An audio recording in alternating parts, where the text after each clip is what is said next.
ವಿಜಯೀಂದ್ರ ತೀರ್ಥರ ಹೆಸರು ಹೇಳಿದರೆ ಸಾಕು.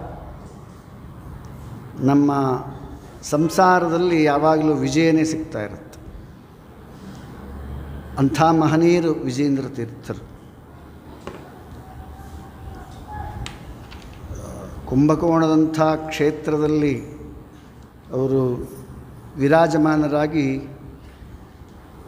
ಹತ್ತಿರ 400 ವರ್ಷ ಮೇಲಾಯಿತು. 500 ವರ್ಷ ಹತ್ತಿರ 500 ಜಾಸ್ತಿ ಆಯಿತು. ಯಾಕೆಂದರೆ ವ್ಯಾಸರಾಜರದೇ 500 ವರ್ಷ ಹತ್ತಿರ ಬರ್ತಾ ಇದೆ. ಇವ್ರದ್ದು 500 ವರ್ಷ ಆಗ್ತಾ ಬಂದಿದೆ. ಇಂತಹ ವಿಜಯೀಂದ್ರ ತೀರ್ಥರು ಆ ಕುಂಭಕೋಣ ಪಟ್ಟಣವನ್ನು ರಾಘವೇಂದ್ರ ವಿಜಯದಲ್ಲಿ ವರ್ಣನೆ ಮಾಡಿದ್ದಾರೆ. ಎಂಥ ಅದ್ಭುತವಾದ ಕುಂಭಕೋಣ ಪಟ್ಟಣ ಅಂದರೆ ಅದು ನಾವು ಒಂದು ದಿವಸಕ್ಕೆ ಅಲ್ಲಿ ಆ ದೇವಸ್ಥಾನಗಳನ್ನ ನೋಡೋಕ್ಕೆ ಆಗೋದಿಲ್ಲ. ಅಲ್ಲಿ ಕನಿಷ್ಠ ಒಂದು 3-4 ದಿವಸ ಆದರೂ ಬೇಕು, ಅಷ್ಟು ದೇವಸ್ಥಾನಗಳಿದೆ. ಅಂಥ ದೊಡ್ಡ ಶ್ರೇಷ್ಠವಾದಂತಹ ಒಂದು ಕುಂಭಕೋಣ ಪಟ್ಟಣ. ಅಂತಹ ಕುಂಭಕೋಣ ಪಟ್ಟಣದಲ್ಲಿ ವಿಜಯೀಂದ್ರ ತೀರ್ಥರು ಅವರ ಅನೇಕ ವಾದಿಗಳನ್ನೆಲ್ಲ ಈ 24 ಕಲೆಗಳಲ್ಲಿ 64 ಕಲೆಗಳಲ್ಲಿ ಎಲ್ಲರನ್ನೂ ಆಹ್ವಾನ ಮಾಡಿ ಆ ಕಲೆಯಲ್ಲಿ ಪ್ರೌಢಿಮೆಯನ್ನು ತೋರಿಸಿ ಅವರಿಂದ ಜಯಪತ್ರವನ್ನು ಪಡೆದು ಭಗವಂತನಿಗೆ ಸಮರ್ಪಣೆ ಮಾಡ್ತಾ ಇದ್ದಾರೆ. ಇದೊಂದು ದೊಡ್ಡ ಪೂಜಾ, ಭಗವಂತನ ವಿಶಿಷ್ಟವಾದ ಪೂಜಾ ಇದು. ಅದೇ ಸಂಗೀತ ಆ ಕಲೆಯಲ್ಲಿ ಒಬ್ಬ ದೊಡ್ಡ ವಿದ್ವಾಂಸ ತಾನ್ಸೇನ್ ಅಂತ ಒಬ್ಬ ದೊಡ್ಡ ವಿದ್ವಾಂಸನ ಶಿಷ್ಯ ಇವರು ಇಲ್ಲಿ ಬಂದಿದ್ದಾರೆ. ಅದು ಹಿಂದೂಸ್ತಾನಿ ಸಂಗೀತ. ಸರ್ವೇಸಾಮಾನ್ಯವಾಗಿ ತಮಿಳುನಾಡಿನಲ್ಲಿ ಹಿಂದೂಸ್ತಾನಿ ಸಂಗೀತ ಇಲ್ಲ, ಅಲ್ಲೇ ಬರೀ ಕೇವಲ ಕರ್ನಾಟಕ ಸಂಗೀತ ಅಷ್ಟೇ ಜಾಸ್ತಿ ಇರೋದು. ಅಂಥದ್ದು ಆ ಕುಂಭಕೋಣ ಪಟ್ಟಣದಲ್ಲಿ ಅವನು ಹಿಂದೂಸ್ತಾನಿ ಸಂಗೀತದಲ್ಲಿ ತನ್ನ ಪ್ರೌಢಮೆಯನ್ನು ತೋರಿಸ್ತಾ ಇದ್ದಾನೆ. ಭಾರಿ ಅದ್ಭುತವಾಗಿ ಗಾನ ಮಾಡಿದ ಅವನು.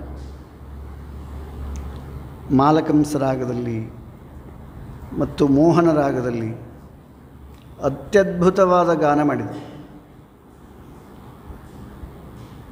ಈ ಸಂಗೀತಗಾರರೆಲ್ಲ ಸಂಗೀತಕ್ಕೆ ಹೆಚ್ಚು ಮಹತ್ವ ಕೊಡ್ತಿರ್ತಾರೆ, ಸಾಹಿತ್ಯಕ್ಕೆ ಹೆಚ್ಚು ಮಹತ್ವ ಕೊಡೋದಿಲ್ಲ. ಆ ಸಂಗೀತದ ಒಂದು ಇದರ ಆಲಾಪನೆಯಲ್ಲಿ ಈ ಸಾಹಿತ್ಯ ಕೆಲವೊಮ್ಮೆ ಅರ್ಥವೇ ಆಗೋದಿಲ್ಲ. ಅದೇ ನಾನು ಒಮ್ಮೆ ನಿನ್ನೆ ಹೇಳಿದ್ನಲ್ಲ, ಶೂದ್ರ ನಾಮಗ ಅಂತ ಒಬ್ಬರು ಗಾನ ಮಾಡಿದರು. ಉತ್ತರಾಮಠ ಸ್ವಾಮಿಗಳು ಕೂತ್ಕೊಂಡಿದ್ದರಲ್ಲಿ ಸತ್ಯಪ್ರಮೋದ ತೀರ್ಥರು. ಇದೇನಿದು ಶೂದ್ರನ ಮಗ ಯಾರು ಅಂತ ಅವ್ರಿಗೆ ತಲೆ ತೂರಿಸ್ಕೊಂಡು ಭಾರಿ ತಲೆ ಕೆಟ್ಟು ಹೋಯ್ತು ಅವ್ರಿಗೆ. ಆಮೇಲೆ ಗೊತ್ತಾಯ್ತದು ಸೂತ್ರನಾಮಕ ಅಂಥದ್ದು. ಸೂತ್ರನಾಮಕ ಅಂತ ಹಾಡಿರೋದು ಶೂದ್ರನ ಮಗ ಅಂತ ಹಾಡಿದ್ರು. ಯಾಕೆಂದರೆ ತಮಿಳುನಾಡಿನವ್ರಿಗೆ ಕೆಲವೊಂದು ಈ ಕ ಇವೆಲ್ಲ ಹೇಳಕ್ಕೆ ಬರೋದಿಲ್ಲ. ಕಕ್ಕೆ ಗ ಅಂತ ಹೇಳ್ತಾರೆ, ತಾಕ್ಕೆ ದಾ ಹೇಳ್ತಾರೆ ಅವರು. ಹೀಗಾಗಿ ಈ ಸಂಗೀತಗಾರ ಭಾರಿ ಒಳ್ಳೆ ಗಂಭೀರವಾದ ಮೇಘಧ್ವನಿ ಅಂತ, ಮೇಘಧ್ವನಿಯನ್ನು ನಾಚಿಸುವಂಥ ಧ್ವನಿ ಆ ಸಂಗೀತಗಾರಗಿತ್ತಂತು. ಭಾರಿ ಅತ್ಯದ್ಭುತವಾಗಿ ಗಾನ ಮಾಡ್ತಾ ಇದ್ದಾನೆ. ಎಲ್ಲರೂ ಕರತಾಡನ ಮಾಡಿದರಂತೆ. ಕರತಾಡನ ಮಾಡಿ ಅದ್ಭುತವಾದಂತಹ ಪಾಂಡಿತ್ಯ ಅವನು ತೋರಿಸಿದ.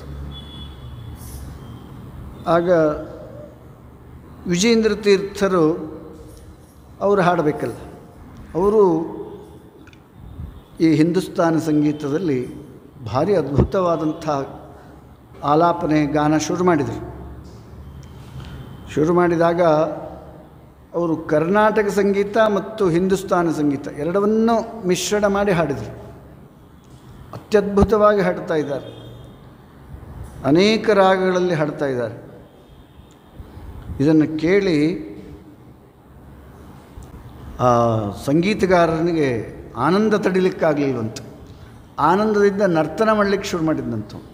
ಅಷ್ಟೊಂದು ಮಧುರವಾಗಿ ಹಾಡ್ತಾ ಇದ್ದಾರೆ ವಿಜೇಂದ್ರ ತೀರ್ಥರು. ಅದರಲ್ಲಿ ಶ್ರೀಮದಾಚಾರ್ಯರು ದ್ವಾದಶ ಸ್ತೋತ್ರ ಬರೆದಿದ್ದಾರೆ ನೋಡಿ. ಆನಂದ ಮುಕುಂದ ಅರವಿಂದ ನಯನ ಆನಂದ ತೀರ್ಥ ಪರಾನಂದ ವರದ ಅಂತ. ಇದನ್ನು ಒಳ್ಳೆ ಗಾನದಲ್ಲಿ ಹಾಡಿದ್ದಾರೆ. ಅತ್ಯದ್ಭುತ ಆ ಗಾನ ಕೇಳಿ ಎಲ್ರಿಗೂ ಆಶ್ಚರ್ಯ ಆಗ್ತಾಯಿದೆ. ಇಂಥ ಗಾನ ಕೇಳೇ ಇಲ್ಲಂತವನು. ಆ ಉತ್ತರ ಪ್ರದೇಶದಿಂದ ಬಂದಂಥ ಅವನು ಗಾನ ಮಾರ್ತಾಂಡ ಅಂತ ಅವನಿಗೆ ಬಿರುದಿತ್ತು. ಅವನಿಗೆ ಆ ಗಾನ ಮಾರ್ತಾಂಡ ಹೋಗೇ ಬಿಡುತ್ತೆ ಅವನಿಗೆ. ಇಂಥ ಒಂದು ಪ್ರೌಢಮೆಯನ್ನು ವಿಜೇಂದ್ರ ತೀರ್ಥರು ತೋರಿಸ್ತಾ ಇದ್ದಾರೆ. ಅವನು ಸಾಷ್ಟಾಂಗ ನಮಸ್ಕಾರ ಮಾಡಿ, ಸ್ವಾಮಿ ನಿಮ್ಮ ಗಾನ ಕೇಳಿ ನನಗೆ ಭಾರಿ ಆಶ್ಚರ್ಯ ಆಗ್ತಾಯಿದೆ. ಆದ್ದರಿಂದ ನಾನು ಇನ್ನೊಂದು ರಾಗದಲ್ಲಿ ಹಾಡ್ತೇನೆ, ಆ ರಾಗ ನೀವು ಹಾಡ್ರಿ ಅಂತ ಹಾಡಬೇಕು ಅಂತ ಪ್ರಾರಂಭ ಮಾಡಲಿಕ್ಕೆ ಶುರು ಮಾಡಿದ್ದ.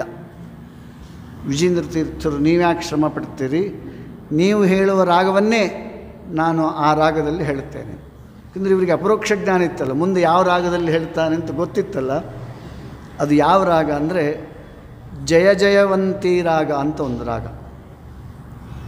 ಆ ರಾಗದಲ್ಲಿ ಹೇಳಿ ಇವ್ರನ್ನ ಸೋಲಿಸ್ಬೇಕು ಅಂತ ಅವನು ಪ್ರಾರಂಭ ಮಾಡಬೇಕು ಅಂತ ಮುಂಚೆನೇ ನೀನು ಯಾವ ರಾಗದಿಂದ ಹಾಡಬೇಕು ಅಂತ ನೀನು ಮನಸ್ಸಿನಲ್ಲಿ ಇಟ್ಕೊಂಡಿದ್ದೋ ಅದೇ ರಾಗದಿಂದ ನಾನು ಹಾಡ್ತೇನೆ ಅಂತ.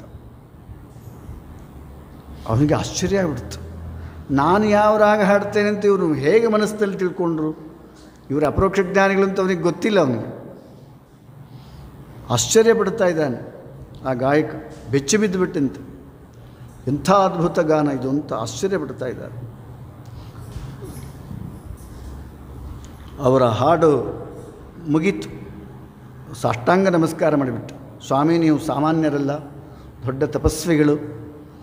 ಇಂಥ ಗಾನ ನಾನು ಕೇಳೇ ಇಲ್ಲ. ನಿಮ್ಮ ಹತ್ರ ನಾನು ವಾದ ಮಾಡಲಿಕ್ಕೆ ಅಂದರೆ ಈ ಸ್ಪರ್ಧೆಗೆ ಬಂದದ್ದೇ ಮಹಾಪರಾಧ. ಆದ್ದರಿಂದ ನೀವು ವಿದ್ಯಾಚಕ್ರವರ್ತಿಗಳು, ನೀವು ಎಲ್ಲ ಕಲೆಗಳಲ್ಲೂ ನಿಪುಣರಿದ್ದೀರಿ. ನಿಮ್ಮ ಇಂಥ ಒಂದು ಕಲೆ ನೋಡಿ ನನಗೆ ಭಾರಿ ಆಶ್ಚರ್ಯನೂ ಆಗ್ತಾಯಿದೆ. ನೀವು ಸಾಮಾನ್ಯ ವ್ಯಕ್ತಿಗಳೆಲ್ಲ, ಯಾರೋ ದೇವತಾ ಪುರುಷರು ಇರಬೇಕು ಅಂತ. ದೇವತಾ ಪುರುಷರೇ ಇವರು. ನಿಮ್ಮ ಒಂದು ಸಂಗೀತ ಕಲೆಯಲ್ಲಿ ನಾನು ಹೊಸ ಹಿಂದೂಸ್ತಾನಿ ಪಾಠವನ್ನು ಕಲಿತೆ ನಾನು ಅಂತ ಆ ಗಾಯಕ ಇವರಿಂದ ಒಂದು ಪಾಠವನ್ನು ಕಲ್ತಿದ್ದಾನಂತೆ.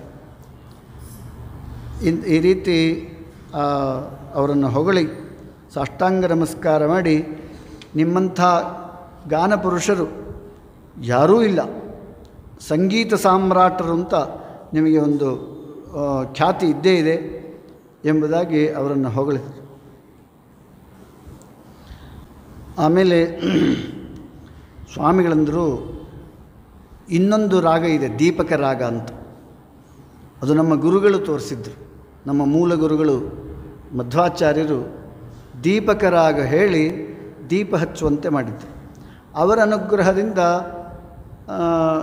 ಭಗವಂತ ನನ್ನಿಂದ ಆ ಕೆಲಸವನ್ನು ಮಾಡಿಸ್ತಾನೆ ಅಂತ ವಿನಯದಿಂದ ವಿಜೇಂದ್ರ ತೀರ್ಥರು ಒಬ್ಬ ಶಿಷ್ಯನಿಗೆ ಕರೆದರು. ದೊಡ್ಡ ಪ್ರಣತಿಯನ್ನು ತಂದಿಟ್ಟರಲ್ಲಿ ಅದಕ್ಕೆ ಎಣ್ಣೆನೋ ತುಪ್ಪನೋ ಹಾಕಿದರು. ಒಂದು ದೊಡ್ಡ ಬತ್ತಿ ಹಚ್ಚಿಟ್ರು. ದೀಪ ಹಚ್ಚಲಿಲ್ಲ, ಸುಮ್ಮನೆ ಹಾಗೆ ಬತ್ತಿ ಇಟ್ಟರು. ಇವರು ದೀಪಕ ರಾಗ ಶುರು ಮಾಡಿದರು. ದೀಪಕ ರಾಗ ಶುರು ಮಾಡಿದ ಕೂಡಲೇ ತನ್ನಷ್ಟಕ್ಕೆ ತಾನೇ ದೀಪ ಹತ್ಕೊಂಡ್ಬಿಡ್ತದಕ್ಕೆ. ಅದು ಶ್ರೀಮದಾಚಾರ್ಯರು ತೋರಿಸಿದ್ರು ಅದನ್ನು. ಮತ್ತು ಶ್ರೀಮದಾಚಾರ್ಯರ ಸ್ಥಾನಕ್ಕೆ ಬರೋರೇ ಇವರು ವಿಜೇಂದ್ರ ತೀರ್ಥರು. ಅವರ ಅನುಗ್ರಹದಿಂದ ಇವರೂ ತೋರಿಸಿದರು.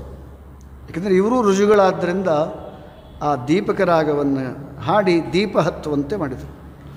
ಎಲ್ಲರಿಗೂ ಆಶ್ಚರ್ಯ ಆಗಿಬಿಡ್ತು. ಕರತಾಡನ ಮಾಡಿ ಆ ಗಾಯಕ ಹರ್ಷೋದ್ಗಾರದಿಂದ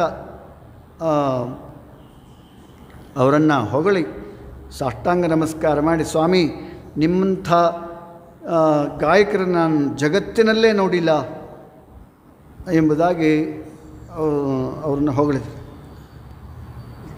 ಆಮೇಲೆ ಅವರಿಗೆ ಬಿರುದು ಪತ್ರ ಬರೆದು ಕೊಡಬೇಕಾಗಿತ್ತು. ಇನ್ನೇನು ಬರೀಬೇಕು ಅನ್ನೋಷ್ಟರಲ್ಲಿ ಒಬ್ಬರು ಅಲ್ಲಿ ಯಾರೋ ಎದ್ದು ಬಂದರು. ಕರ್ನಾಟಕ ಸಂಗೀತದ ದೊಡ್ಡ ವಿದ್ವಾಂಸ ಅಂತ, ವಿಜಯನಗರದಿಂದ ಬಂದಿದ್ದವನು. ಸ್ವಾಮಿ, ನಾನು ವಿಜಯನಗರದ ಆಸ್ಥಾನದ ಕರ್ನಾಟಕ ಸಂಗೀತದ ಆಸ್ಥಾನ ಪಂಡಿತ, ನಾನು ನಿಮ್ಮ ಹತ್ರ ಇದನ್ನು ಮಾಡಲಿಕ್ಕೆ ಬಂದಿದ್ದೇನೆ, ಆಮೇಲೆ ನಿಮಗೆ ಜಯಪತ್ರ ಬರ್ಕೊಡ್ಲಿ ಅಂತ. ಆಯಿತು, ಇದು ನನಗೂ ಬಹಳ ಸಂತೋಷ ಅಂತ ಶ್ರೀಗಳವರು ಕೂತ್ಕೊಂಡಿದ್ದಾರೆ. ಆದರೆ ನಾನು ಗಾನ ಮಾಡೋದಿಲ್ಲ, ನೀವೇ ಎಂಥ ಗಾನ ಮಾಡಬೇಕು ಅಂದರೆ, ಸ್ವಾಮಿಗಳೇ ಹೇಳಿದ್ರಂತೆ ಶ್ರೀಗಳವರು, ಕಲ್ಲನ್ನು ಕರಗಿಸುವಂಥ ಒಂದು ಗಾನವನ್ನು ಮಾಡಬೇಕೆ ಅಥವಾ ಮಳೆ ತರಿಸುವಂಥ ಗಾನವನ್ನು ಮಾಡಬೇಕೆ ಅಂತ ಕೇಳಿದ್ರಂತೆ. ಆಗ ಇವರು, ಇಲ್ಲ, ಈಗ ಬೇಸಿಗೆ ಕಾಲ, ಈಗ ಮಳೆ ಬರುವ ಸಂಭವನೆ ಇಲ್ಲ, ಆದ್ದರಿಂದ ನೀವು ಮಳೆ ತರಿಸುವಂಥ ಒಂದು ಗಾನವನ್ನು ಮಾಡಿರಿ ಅಂತ. ಆಯಿತು ಅಂತ ವಿಜೇಂದ್ರ ತೀರ್ಥರು ಕಣ್ಣು ಮುಚ್ಚಿ ಭಗವಂತನನ್ನು ಧ್ಯಾನ ಮಾಡಿ ಅಮೃತವರ್ಷಿಣಿ ಅಂತ ಒಂದು ರಾಗ ಇದೆ, ಆ ಅಮೃತವರ್ಷಿಣಿ ರಾಗವನ್ನು ಹಾಡುತ್ತಾ ಇದ್ದಾರೆ. ಅದು ಮಧ್ಯಾಹ್ನದ ಸಮಯ, ಎಲ್ಲಿ ನೋಡಿದ್ರು ಬಿಸಿಲು ಬೇರೆ ಇತ್ತು, ಕುಂಭಕೋಣದಲ್ಲಿ ಬಿಸಿಲು ಬಹಳ ಇರುತ್ತೆ. ಆಗ ಆ ಗಾನ ಮಾಡುತ್ತಾ ಇರುವಾಗ ಎಲ್ಲಿಂದಲೂ ಕಾರಮೋಡ ಬಂತು ನೋಡ್ರಿ. ಕಾರಮೋಡ ಬಂದು ಅವರು ಹಾಡಿದ ಒಂದು ಕ್ಷಣದಲ್ಲೇ ಮಳೆ ಸುರಿಲಿಕ್ಕೆ ಶುರುವಾಯಿತು.